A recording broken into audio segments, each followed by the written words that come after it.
Bismillahirrahmanirrahim. Satu, salat adalah perwujudan iman seorang hamba.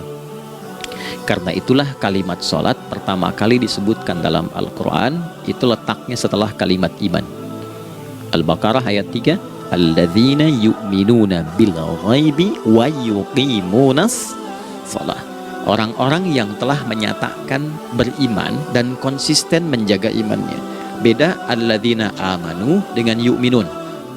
Amanu telah beriman, tapi kalau dia komitmen dan konsisten terus menjaga imannya sampai saat dia berpulang pada Tuhannya, maka berubah nanti bentuknya. Kalau di bahasa Arab jadi mudhari'.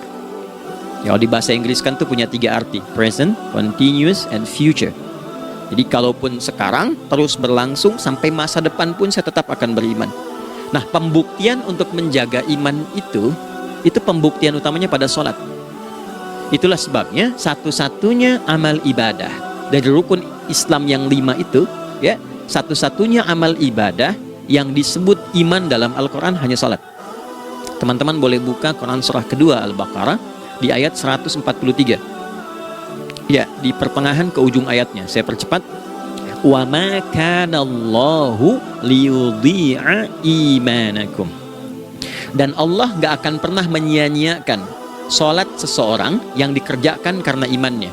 Ayat ini turun, ketika ada terjadi pergantian arah kiblat dari yang tadinya semula ke Masjidil Aqsa, lalu berputar 180 derajat beralih ke Masjidil Haram. Nabi sedang berada di luar Madinah. Madinah tempo dulu wilayahnya nggak seluas cakupan sekarang. Kalau diilustrasikan area sekitaran Masjid Nabawi sekarang, itulah Madinah lah. Di luar itu sudah di luarnya. Nah, Nabi sedang sholat, riwayatnya banyak menyebutkan, ada yang mengatakan zuhur, ada asar, ada maghrib. Di pertengahan itu turunlah Al-Baqarah ayat 144.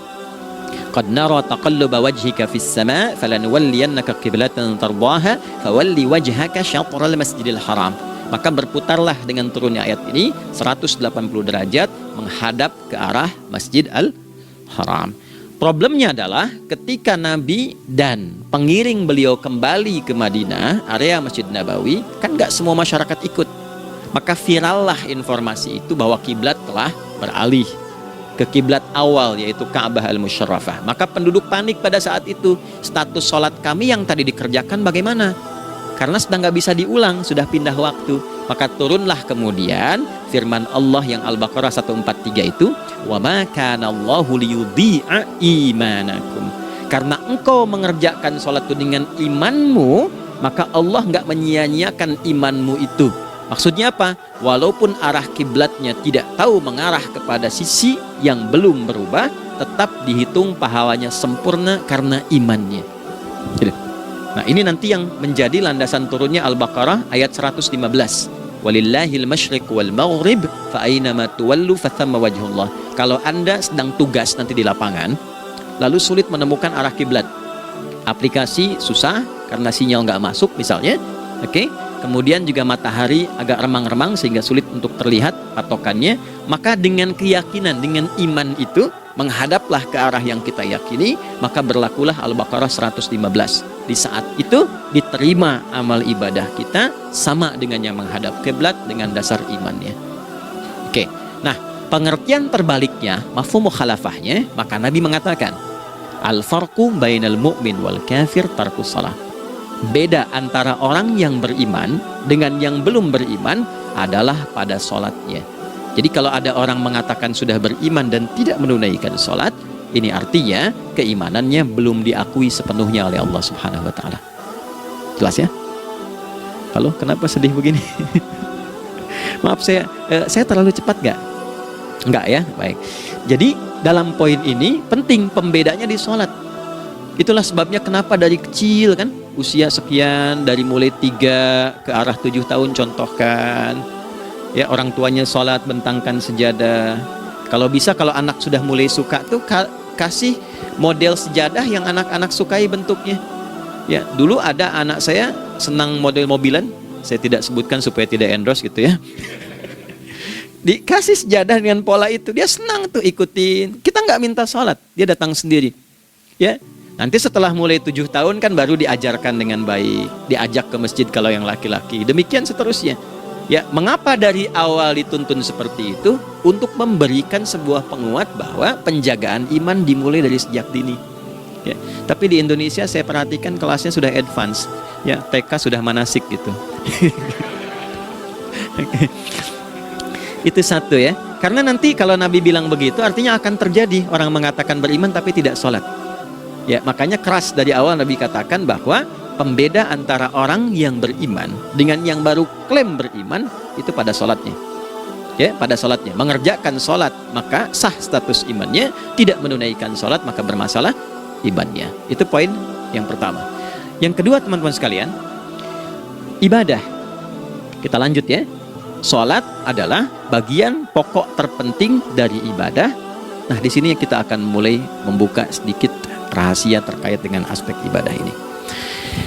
Teman-teman sekalian, ternyata sholat ini ketika oleh Allah diturunkan dalam Al-Quran, dalam konteks penunaian ibadah, bukan berarti hanya mengkoneksikan atau mengkorelasikan hubungannya dengan iman saja, bukan.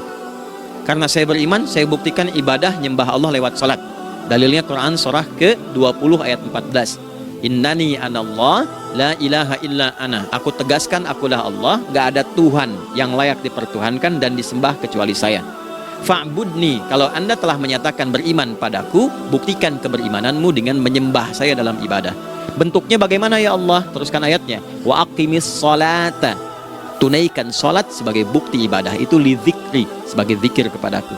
Jadi korelasi antara ibadah dengan iman sudah kita sebutkan dalilnya. Sekarang ibadahnya tersendiri ketika ditunaikan, apa manfaat dari ibadah itu? Mengapa mesti ada 5 waktu? Dan apa turunan manfaatnya dalam kehidupan kita? Kalau kita mengerjakan itu, dampaknya kepada kehidupan kita apa? Nah, inilah indahnya di dalam Islam, dijelaskan dalilnya, diberikan contohnya, diberikan alasannya, dan yang paling indah, diberikan penjelasan dengan detail tentang manfaat-manfaatnya. Ini tidak ditemukan di dalam konsep keyakinan manapun. Kalau teman-teman boleh mau riset silahkan. Ada nggak satu keyakinan agama tertentu yang dari ibadahnya tuh diatur? Cara memulainya, bacaannya, detailnya, manfaatnya, waktunya, sampai dengan hasilnya, sampai kiamatnya. Ini menunjukkan bukan karya manusia. Bukan karya manusia. Kalau karya manusia setiap orang bisa buat itu. Ya, ketika ini menunjukkan bukan karya manusia, maka pertanyaannya dengan cara apa lagi Allah memberikan pembuktian pada kita bahwa Ia Tuhan yang hak yang harus kita sembah.